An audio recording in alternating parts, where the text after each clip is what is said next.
Hi, my name is Keri Barnum. I am the Executive Director of New Shelves Books, and I am here for Free Advice Friday, the hour every Friday where we get together to talk about book marketing, publishing, and the business of being an author. We take questions live at newshelves.com/FAF. You can join us on Zoom live, or we also take questions by email. You can send those into info at newshelves.com, and we do our very best to answer those on the following Friday. If you can't join us live, that's okay. We've got a replay that typically goes up every Monday, and the replay goes up on Monday at youtube.com/newshelvesbooks. So you can also follow there if you can't join us live. We've got quite a few questions coming up in the chat here that I'll be answering today, as well as emailed questions. So let's just jump right in. All right. I have 240 Amazon reviews. Way to go, Kate, on my recent Mennonite Amish romance. Can I get more? Well, of course you can. You can get thousands. I actually did a library mail out not too long ago for someone who had over 5,000 reviews, which is a ton. However, how do we get more reviews? We get more people to read our books. So if you want to get more reviews, you have to continually just keep to work selling. Make sure your back matter has a call to action asking for reviews. Be active on social media asking for reviews. And the more you sell, then naturally you'll just have more reviews. Do keep in mind that if you're working on a series, it is very normal. And I don't care if you're uber famous or if you're just starting out, it is very normal that if you're working on a series, your first book will get more reviews, and then they'll slowly taper off with each book. Because what happens a lot of the time is that the reader's like, I already reviewed the series, I did my job, and then they're kind of done. They don't necessarily follow through and leave a review for every book. Now, some of them will, but not all of them for sure. And also having reviews that kind of allow for ratings only. So Kindle now allows that you can just rate a book from 1 to 5 stars. You don't have to leave a written review. I have seen a huge increase in people getting natural reviews and a rating simply because it's easy. At the end of the Kindle, you swipe and it says, pops up with the stars and says, which one do you rate? You don't have to take the time for a review. So I'm seeing a nice increase there as well, which is great. Yeah, and if it's a Christmas book, most of your sales and most of your reviews are going to come from October until January. So those are going to be your big points. I've seen some authors try a Christmas in July push where they're doing discount ebook promos.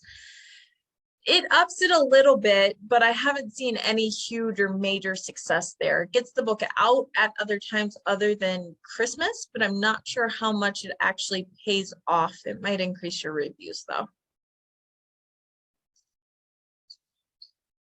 All right. I'm gonna hop into my email. All right.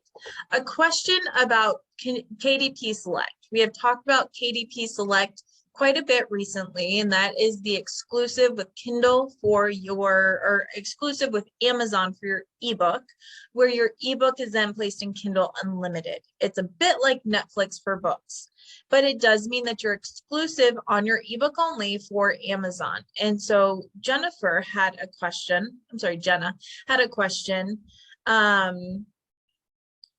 discussing the pros and cons of this program and why an author would or would not want to participate, and how do the payments work. So let's talk about that and break that one down. Some of the pros of Kindle Unlimited is you have a reader base that are more likely to try your book as a newer author. Just like if I'm browsing around on Netflix and I see a show I've never seen before, I might give it a try. But if it's on Amazon and if I have to pay $2.99 per episode, unless I really want that show, chances of me trying it shrink quite a bit. So Kindle Unlimited can give new readers a chance to break into the market. The other point for Kindle Unlimited is voracious readers have started to realize that they can read more affordably through subscriptions. So romance readers, fantasy readers, mystery readers, cozy mystery in particular, these people tend to be voracious readers. They are reading a book a week at minimum. Many of them are reading a book every other day. So they are reading a lot. And so they tend to go towards Kindle Unlimited subscriptions and Kindle Unlimited books because it's more affordable. It's also important to note that many of these readers, especially in cozy mysteries, tend to be a little bit older and on fixed incomes, again, bringing that cost into play. And we're even seeing, while typically older readers in the past have really enjoyed a physical print book, we are seeing them kind of exchange that for the price decrease of Kindle Unlimited in some cases, and again, with really voracious readers. So that's something to consider. If your book is in a romance genre, if it is in fantasy, especially if it's kind of young adult fantasy, or if your book is in a mystery, it may be a smart choice. I do not typically recommend Kindle Unlimited for nonfiction books because nonfiction books tend to be something that people read more slowly. They're willing to invest a little bit more money in. And many times when people are looking for nonfiction books, especially for advice or how-to, they have a problem and you have the solution and they're willing to pay for it. You know, if a pipe breaks in my house, I'm gonna knock on wood for that one, then I'm willing to pay for a plumber.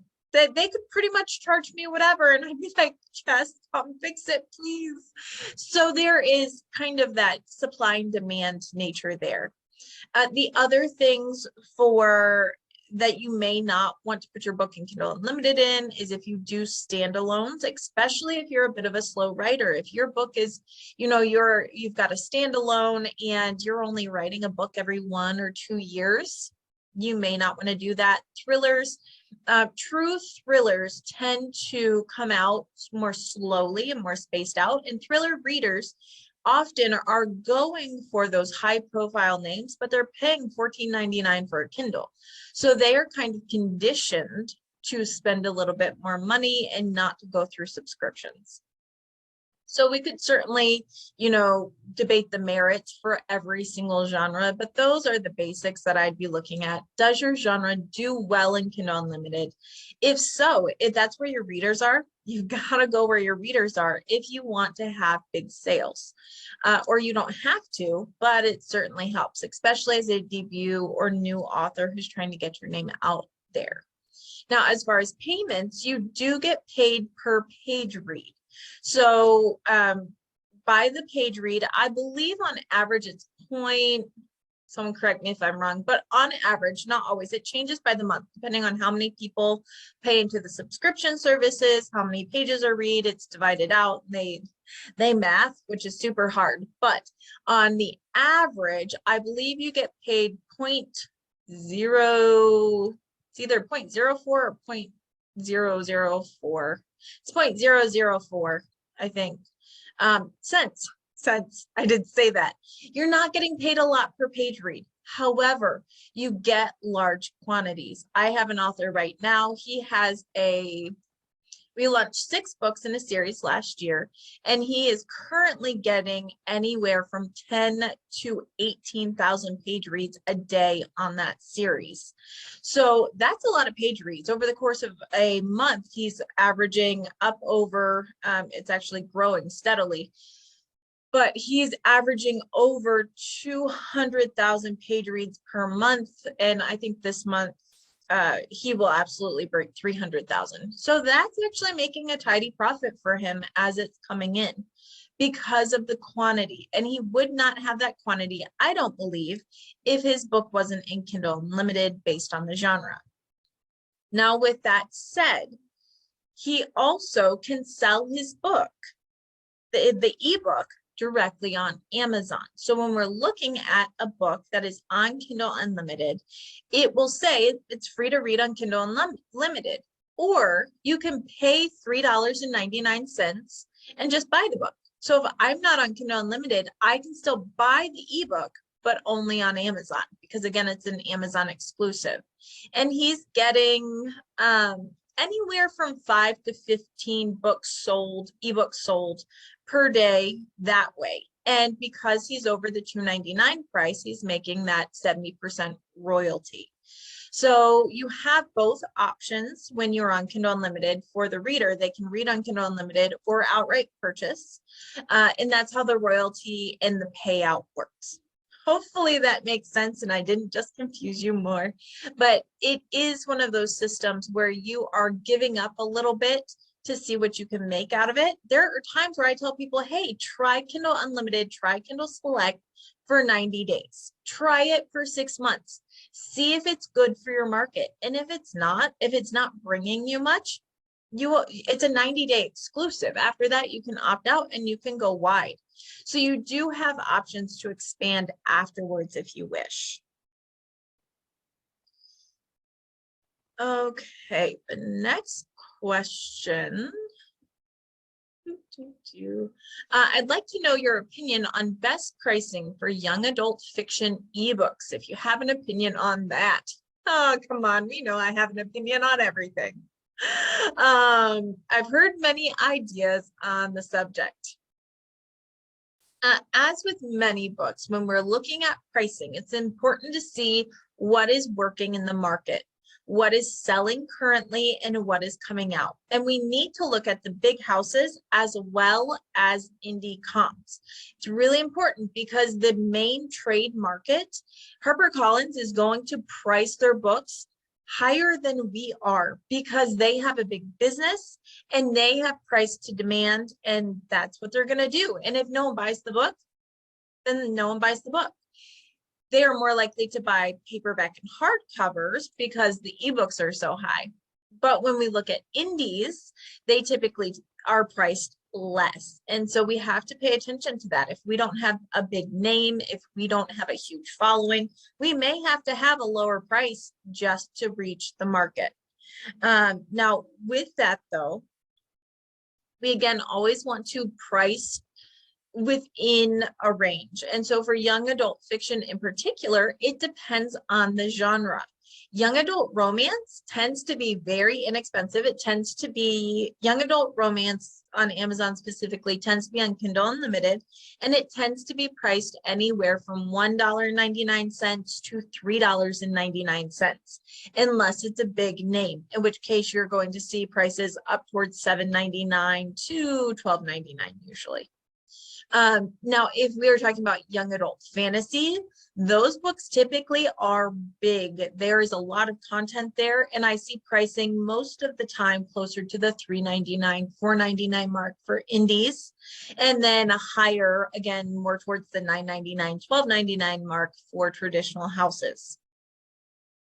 If you're just, again, it depends on what sub-genre you're in.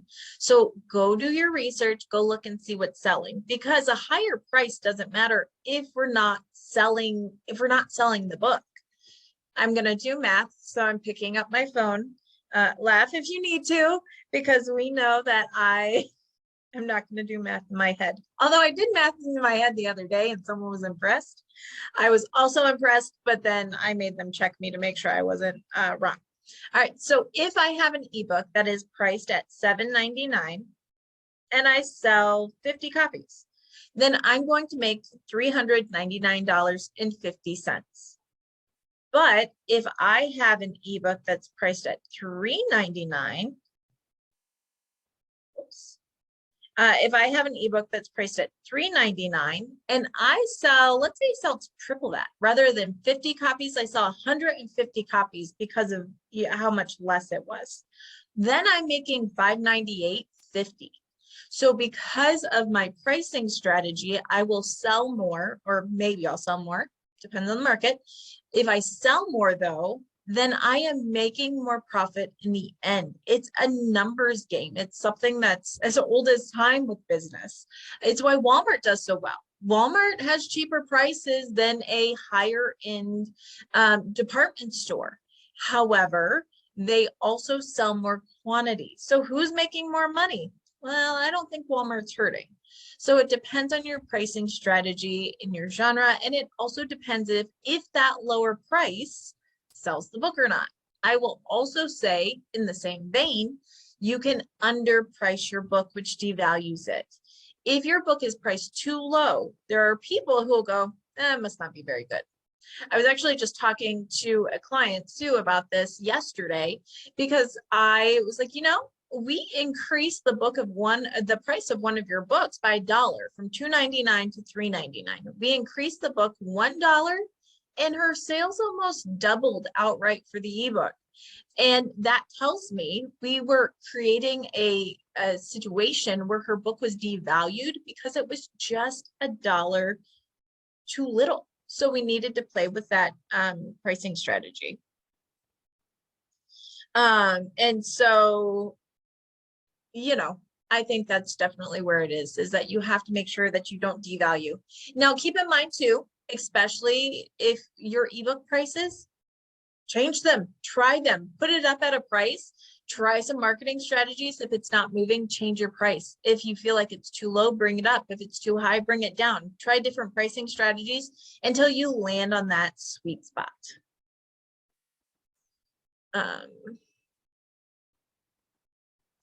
Oh yeah, Caroline, this is a good thing. So we found out last week, I don't remember what I did. I didn't eat breakfast this morning. I don't remember when I had my coffee this morning. So do I remember if we talked about Draft to Digital buying out Smashwords? No, I don't remember. But hey, why not? Let's talk about it. So as you may know, I believe it did go out in our newsletter, Draft to Digital is set to purchase Smashwords on March 1st. The deal is supposed to go down and they will be merging, which is super interesting. There are several of us in the industry who were talking about it, and we were honestly kind of surprised. For a couple of reasons. So Smashwords is one of the first ebook distribution options. They were very well known and used widely. They do have a store that's right on Smashwords. They have some different opportunities and distribution reach that Draft to Digital didn't have. However, they were a little clunky to use. It was one of the first, interfaces for ebook distribution. And it felt like it at times. And so it was just a little surprising. Now, what has happened is Draft to Digital is taking over and they're going to merge. So what will happen for authors, that's a good thing for authors, is your distribution will expand. If Smashwords got into a library market, Draft to Digital has Bibliotheca and they have Overdrive, but maybe Smashwords had another one that wasn't on that list. What will happen now is you will end up getting both sets of distribution. So it will be a wider set of ebook distribution for the ebook, which is amazing. This is good for authors. The other thing that will happen is eventually your ebooks will show up in the Smashwords store, and print book options, which are still limited on Draft to Digital. They've been in beta for a long time, so we'll see if this is part of their development of their print books. But eventually what will happen is the Draft to Digital print book options will be available to Smashwords customers. So overall, it's a really good thing for authors. It will expand distribution. It will kind of corner the market and cut down some of the options. Excuse me. However, as with all things, when companies start merging, you also have fewer options. So that's kind of what we saw with Amazon, right? Is at first it was just Amazon, and then Amazon started taking over more and more and more of the market. And now we have complaints that Amazon has kind of cornered and taken all the market. I don't think Draft to Digital and Smashwords are quite there, but that is one of the concerns I've heard. Overall, though, I think this is a great thing for authors. We'll see what happens. Everything out right now is just from Draft to Digital or Smashwords. They both put out press releases and blogs on this, and a lot of speculation of how it'll work. Again, some of us in the industry were a little surprised at the merging, but again, for authors, I see only good things. I don't see any drawbacks. All right. So prices for ebooks on Kindle for mystery, thriller, young adult, or adult should be what price? That depends on your market. You got to go do your research. Same for all of them. Go do your research. I can't unfortunately give individual pricing because that takes going on and doing research. It takes a little bit of time, I won't lie. However, you can find a great ebook price. You can do some research within, I can do it in like 10, 15 minutes. It might take you a little bit longer to find pricing for your book, but you can absolutely do it. You just got to get on there and start researching. And we've got a question. What is the sweet spot for a romance? 120,000 words. Romance depends on the subgenre, because when we're looking at romance, a lot of romances actually follow in the 50 to 60,000 word category. Like if you're working with Harlequin, which are those tiny little books, I mean, they're not that big. Obviously, it's bigger, but it's thin. Then 50 to 60 words is pretty standard. If you are doing a literary romance, it might be closer to 100,000 or 120,000. If you're doing fantasy romance, it's going to be larger. If you're doing typical romance, we tend to see closer to 80,000 words. But again, subgenre matters. So it would be hard to pinpoint without knowing the subgenre, but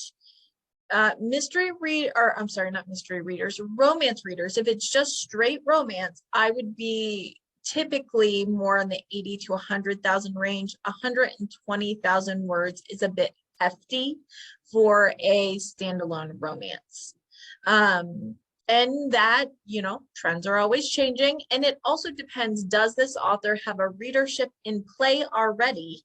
And if they do, how many words is that readership used to? If this is someone who's been in literary fiction and they're writing 120 words, and then they go to romance and they write this like 60,000 word novel, the readers are going to be like, where's the rest of it? Come on. So you have to keep that in mind as well.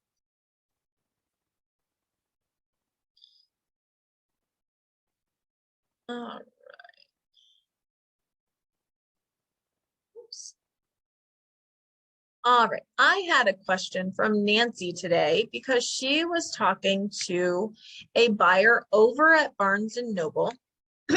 And she's like, the buyer at Barnes and Noble at an individual store said, I'm sorry, we can't buy your book. It says we can't. And she's like, but why? The book is selling like crazy online. I mean, it's selling like crazy. I help run the ads and I see it on Amazon. It's doing awesome. The book is in paperback and hardcover. It is set at a full trade discount. It's returnable. Why not? Why can't it be sold? And the Barnes and Noble buyer said, well, it's such a non-replenishable. And the author goes, what? I don't understand this. Let me go check on Lightning Source on Ingram Spark to see if there's a spot for non-replenishable. There's not. The publisher is going, no, this is just their decision, and there's no non-replenishable. What are you talking about? So what is non-replenishable? Have you ever heard it from a buyer? What in the world does that mean? Well, I did not know this because it doesn't happen that often. However, I found out. So here we go, Nancy. Non-replenishable, and what that means is something that's a designation typically used with chain stores, many times Barnes and Noble. And what that means is once the book sells out, do not reorder. It does not mean they can't order. It means do not reorder. Can that be overturned by the head buyer? It can, but you have to request it. And it's good to know why it was set to non-replenishable. It could be that they had ordered stock of your book and it sat on the shelves too long and they decided it's not worth bringing back into the store. It could be a mistake. It could be an accident. It could be something where they decided not to restock for a specific store and it got set at a more overall level, and you may be able to change that, but you've got to reach out to the buyers and find out why, because it's something that's done in-house at the store. It's not something that's typically set up through the publisher. So that's what non-replenishable means. It means do not reorder. And the reason why, that's up to you to find out. Unfortunately, it's frustrating, but at least now you know, and you can go and move forward with that knowledge. And I hope it helps.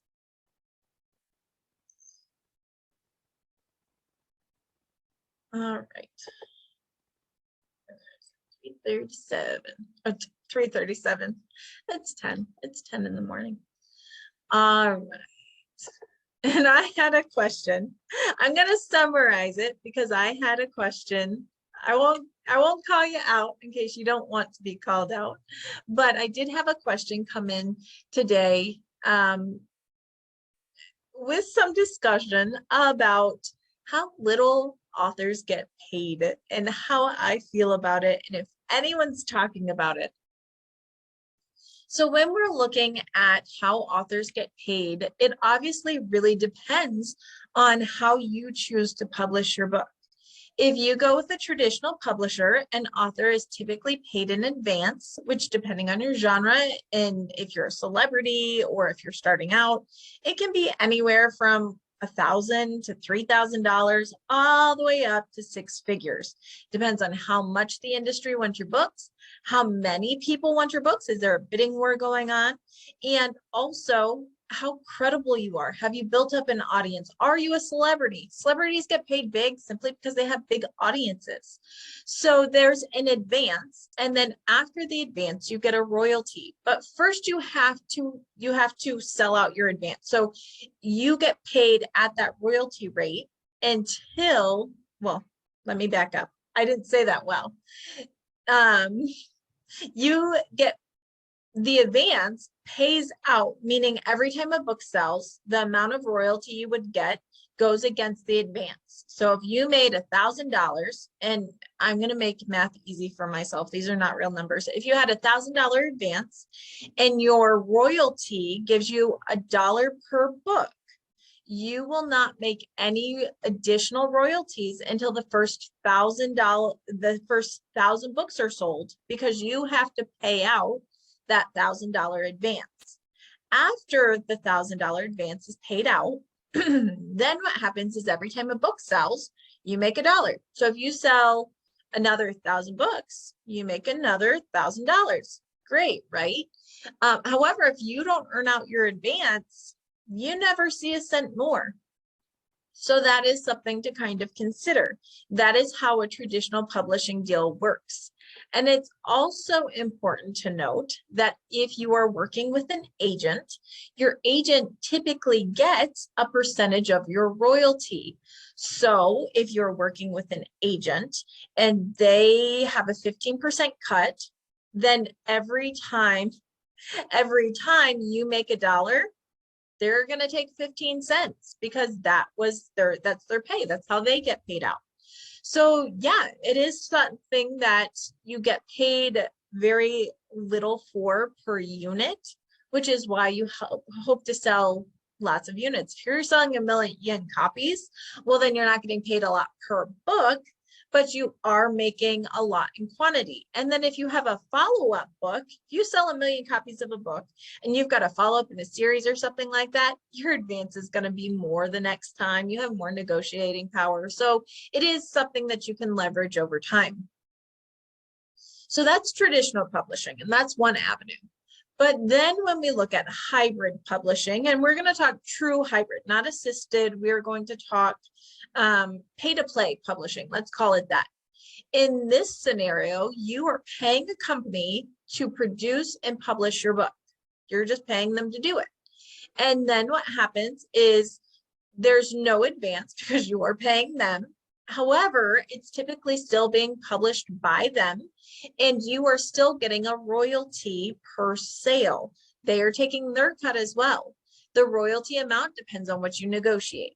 So you're paying up front, you are not getting paid, and then you're earning a royalty, which is split by the publisher every time a book is sold. So you got to earn back your investment, essentially, of what you put into paying for the book, and then earn up and out over that.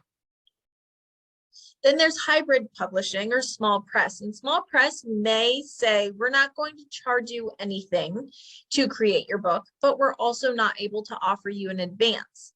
However, we are going to put the work in to create your book for you, and then we're going to split royalties with you.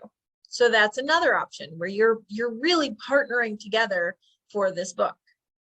And of course, there are so many different contracts and levels along the way, but I'm going to go for the big basics. And then there is self-publishing. With self-publishing, you are paying to create your book, whether you're doing it yourself or you're paying someone to help walk you through the process, or you're creating your own files, your own interior, or you're paying for your interior to be formatted. This is your business and you're responsible for it. The cost of production is up to you. The cost of marketing is up to you. Everything that goes into this business is your responsibility, but everything that comes out of the business is your profit. So you will make more per book sold, but it's still not millions of dollars. It's still not that. You still need the quantity in order to make it. So you do make more profit per book sold when you self-publish, but you have more responsibilities. And in return, you make more money, but it's still relatively little. And this is a question I get all the time. When a book sells, why am I only making $3? Why, where does the other money go? If it's $20 for my book, why am I only making $3? And here's the reason. Everyone along the chain has to get paid. That is how the industry and the market works. If I was creating let's say I am creating a product that sells at Walmart. I am creating canned soup. If I'm creating canned soup, then I have to front the money to create the actual product, right? So I'm going to pay for the ingredients. I'm going to pay for the people to make the soup. I'm going to pay for the warehouse and everything that goes into the manufacturing. I'm going to pay for the cans, the labels, and then I am going to sell my product to Walmart for them to sell. But Walmart wants to make money. So Walmart's going to say, okay, great. You want us to sell this can of soup for $2.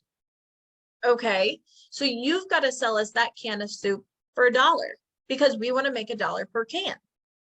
They have the customer base. They have the leveraging power here. So if they want $1 per can, okay. So you get $1 per can of soup sold from Walmart. But out of that $1, you have to pay your own expenses. You have to pay your employees. You have to pay for all your costs. And let's say that when we add all that up, the cost to produce a can of soup is 50 cents. Well, then you're really only making 50 cents per can. Walmart is making more on you than you're making on yourself, which is so frustrating. But really, are they? Because when we think about it, Walmart also has to pay for their storefront. They still have to pay for the employees to help sell your soup. They have to pay for some of the marketing that goes into their in-store signage. So how much are they actually making per can of soup? Chances is it's actually less than you were making, or right about the same. So when you look at it that way, everyone does get paid, and it may seem like other people are getting paid more than you. But when you actually look at the numbers and you follow the supply chain and you follow the sale, it's really not. It's just that when you are creating a product for consumer use, whether it be soup or a book, then it's tiny profit margins. It's tiny profit margins. I don't know if anyone else watches Shark Tank. I'm a big fan, but they're always talking about your profit margins. Well, it's tiny profit margins. And if you can get those profit margins bigger, great, but we're always pushing for the quantity. You either need something with giant profit margins that you don't need to sell a lot of copies for, or you need something that you can sell a lot of product with smaller profit margins, be it soup or be it a book. And does it kind of suck sometimes? Yeah. I mean, do you feel like your work is worth more? You put so much into it. Do you feel like you should be getting more? Do you feel like you should have a bigger share than Walmart, than Ingram, than the bookstore? Sure, but that's not how business works. And so when you go into this, it's really important to think of writing. Yes, it's art, and yes, it's beautiful, and yes, it's creative, but a part of it is also a business. So you have to put your business hat on, remove your heart a little bit. I know that's easier said than done, but you got to kind of just set it over and know that that's kind of what it is. And you have to put your business hat on and think about how it works down the chain, how everyone gets paid.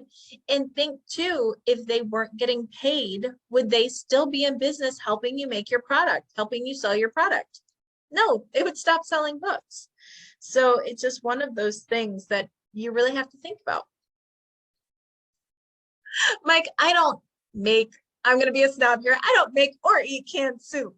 I make homemade soup. Although one of my guilty pleasures is ramen noodles.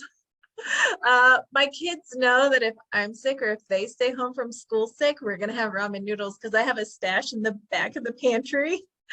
It is my favorite guilty pleasure, and it's the worst unhealthy food. But if I'm sick, you better believe I'm going to have some chicken ramen noodles.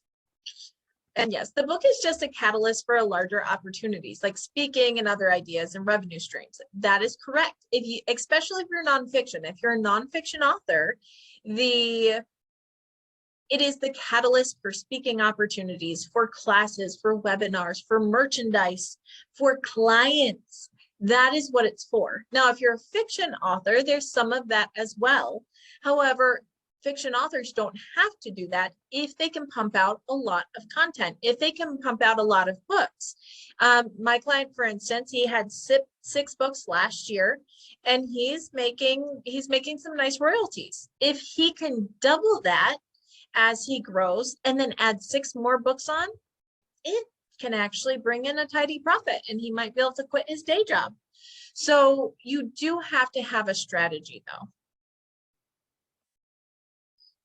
And it's not just to put it out there. I wish it was. If you want to make money as an author, you either need to leverage your book for other opportunities, or you need to keep writing and sell more books. That's how you make more money as an author. So, all right. Yes, yes, yes. So many different things in there. All right. And yes, I do. Did you notice my pretty book back here? Look what I got in the mail. I got this book from our own Randall McNair. It's the 3rd book in his bar poem series. And it's beautifully printed, Randy. I think based on the information on the back, it was locally printed. And I love it. So I just wanted to call out number 1, yay, Randy, 3rd book. And it's really gorgeous. And I love this because we've talked about printing with Ingram Spark. And I wanted to talk about how there are also options to print locally. If you want to sell hardcovers only on your website, or you only want them at events or things like that, you can do a print run that's 500, 1,000 copies of a book and do it locally. You can support local business. You can usually get a great deal, sometimes cheaper than print on demand because you're doing a larger print run, great quality. And I mean, it's really a gorgeous book. The colors really pop. You can see the reds and the yellows and stuff. I don't know if it shows up as great online, but it looks awesome. And I love that you have the options. If you want copies of your book for yourself, if you want them, excuse me, if you want them for your website, something like that, you can print on demand for Amazon, for bookstores, and still get beautiful copies of your book printed locally, or from offset print for, giveaways, or for a GoFundMe, or is that what it is? I don't know, from one of those fundraiser crowdfunding. So super awesome. Congratulations, Randy. Thank you for sending me the book. It's always fun to get book mail. And on that topic, Randy is part of the California Writers Club, and they are hosting our very own Amy Collins on Sunday. So this Sunday, Amy is going to be laying out how to land the agent of your dreams. And there's a link that Randy put in the chat, and it's open to all. So if you want to learn more about landing an agent or you just miss Amy, join us on Sunday. I think I will probably be hopping on, even though I talk to Amy all the time. I even FaceTime her and watch movies with her online. So I do see her quite a bit. But if you need an Amy fix, and if you'd like to learn more about getting an agent, that is free and open to the public. We love free resources, right? Super awesome. So thank you, Randy. Let's see. So back to the pricing question for ebook price. My book is high content nonfiction. Big publishers in my genre and often charge the same price as print price. How to know whether to go $9.99 for Amazon 70% or not? Depends on your genre and depends on if you're well known. If you are an expert in your field and your name is bandied about because you are the person who knows everything in your field and you've built that reputation, you can charge more. However, it still comes back to what royalty do you get? If your print book is $19.99 and you're going to charge $19.99 for an ebook but take less royalty, do you actually end up on top? Are people going to still buy your book? I don't know. That's something you're going to have to research yourself to find out and kind of make that decision. But those are the considerations I would be considering there. And almost always, I will say too, let me say this. If the print book and the ebook price are almost the same, most of the time, not always, but many times those come from university presses, and they are priced that way because they are selling those ebooks to students and to the schools, and people are getting the ebook as much as the print price, but it's because there's a supply and demand. It's in the course, so they've got to buy the book. So what do they care if it's print book or ebook if ebook's more convenient and they don't have to lug around a book? So that is often the case, or in other cases, they don't want them to buy the ebook, which is why they've got the print book price high. If you've got the demand in the market for that and you're going to get sales anyway, great. If you don't have the notoriety, if you don't have the market, then be wary of that strategy. It is something that big companies use, but doesn't always work for those of us who are more on the indie side. Oh, I will absolutely post that link for the, I will repost the link to everybody. And Randy, if you want to put this up or send me the information to put up in our Free Advice Fridays Facebook group, I will also be happy to share that as well for anyone who doesn't have the chat or doesn't want to go over. All right, one more question here. Yep, so Eileen's asking, I'm doing the Books to Big Screen course, which is the course that I have with Dr. Rob Carpenter, where we walk you through taking your book and getting it ready to pitch to the film industry. We actually walk you through the steps of creating a logline and a pitch deck, so you're ready to pitch to the film industry. And we even put your book in front of the film industry. We have contacts, producers, Hollywood execs who have actually asked to see those pitch decks. And so we pitch those out for you. And if you're part of that course, it does not expire. As long as that course is on the internet, you will have access to it. Now, you like how I worded that, because who knows if the internet will exist in 50 years? I read too many books that are kind of dystopian, but as long as the internet exists, that course will be up and available to you. It doesn't expire. And there's no deadline. You work at your own pace. That is why this course is awesome, because you may fly through it. We have people who did it in a week. Like they were like, this is what I'm doing this week and I'm done. And then we have people who are kind of taking it slowly, and that's an option as well. work at your own pace. And we do have a Facebook group for Books to Big Screen as well, which you can access if you are a member of Books to Big Screen. Feel free to ask me how, and you can post questions in there if you're kind of struggling along the way or you want feedback from other people in that group. All right. Is University Press a good idea for print run for academic authors?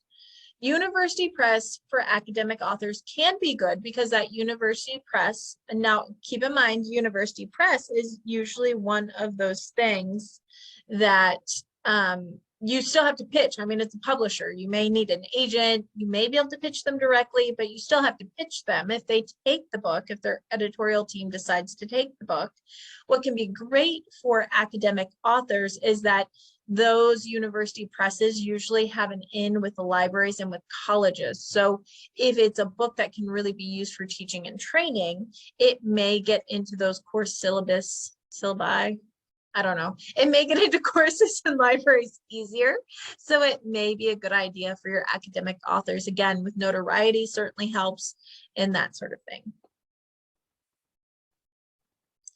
Oh my goodness. How many books do I read in a year? We're talking read or we're talking skim? Now I read and I skim and I go through books all the time for work, obviously. For my own personal, like I'm just reading because I want to read. I think last year I read about 40 books just for fun, which is actually less. When I, before I had kids, up through when I actually went back to, because I took a couple years off when my kids were born. So when I was not working, I was staying at home. Of course, I was staying at home often alone with a 3-year-old and a newborn, but I would read anywhere from I read a book a day, roughly. I typically would read anywhere between 300 and 400 books a year. Some big, some small, but I read quite a bit because I had the time. I love to read. It's just now I read for pleasure and I read for work. And then sometimes my brain says, no, you're done. You're just going to sit here and stare at a wall. And then we've got TikTok and Facebook videos that distract me as well. It's a horrible world we live in. And Wordle, which you guys, so New York Times bought Wordle, and right now it's still free. They're saying it may be part of their subscription later down the road, like the New York Times crossword puzzle, blah, blah, blah, whatever. Wordle was bought by the New York Times, and I swear it got 10 times harder. I didn't miss a word yet, but I was like, oh, Wordle upped its game, or maybe I'm just doing it too early or too late at night. I don't know. Did anyone else notice that? Because I definitely noticed a difference after New York Times bought it. If you look in your web address, it now forwards over to the New York Times, which is the only way I noticed that it actually, I mean, I heard about it being bought, but that's how I was like, what is so different here? And then I realized that it was a different web address. It wasn't my other address. See, it got harder. Okay, that makes me feel better because I was like, man, either I'm getting slower, possible, it's been a rough couple of weeks, or it's getting harder. And I like to think that it's getting harder and it's not just me. All right. Thank you for your validation, friends. I feel better about myself already, which is a great note. It's right at 11 o'clock. So I'm going to end on that. We'll be back here next week, same time, same place, newshelves.com/FAF. Feel free to register and just join us as you want. And as always, you can email in questions to info@newshelves.com, and we will answer those next week. Join us on Facebook through our Facebook group, Free Advice Fridays for publishers and authors, and like and subscribe our YouTube. Those are all my commercials. There we go. Did it. You guys have a great weekend, and I'll see you next week.